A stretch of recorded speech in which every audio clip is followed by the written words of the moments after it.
Obstructive sleep apnoea केवळ झोपेपुरता मर्यादित नसून किडनीच्या आरोग्यावरही गंभीर परिणाम करतो. OSA मध्ये झोपेत वारंवार श्वास थांबतो, ज्यामुळे शरीरात ऑक्सिजनची पातळी कमी होते आणि शरीरावर ताण वाढतो.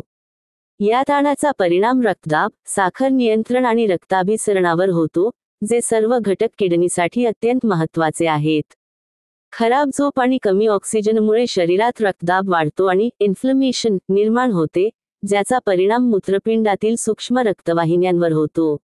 यामुळे हळूहळू मूत्रपिंडाचे कार्य कमजोर होते आणि क्रॉनिक किडनी डिसीज होण्याचा धोका वाढतो. संशोधनात असे आढळले आहे की OSA असलेल्या व्यक्तींना किडनीच्या समस्यांचा धोका अधिक असतो. तसेच OSA चा उपचार न केल्यास मधुमेह आणि उच्च रक्तदाब नियंत्रित ठेवणे कठीण होते, जे किडनी निकामी होण्याचे 2 मुख्य कारणे आहेत.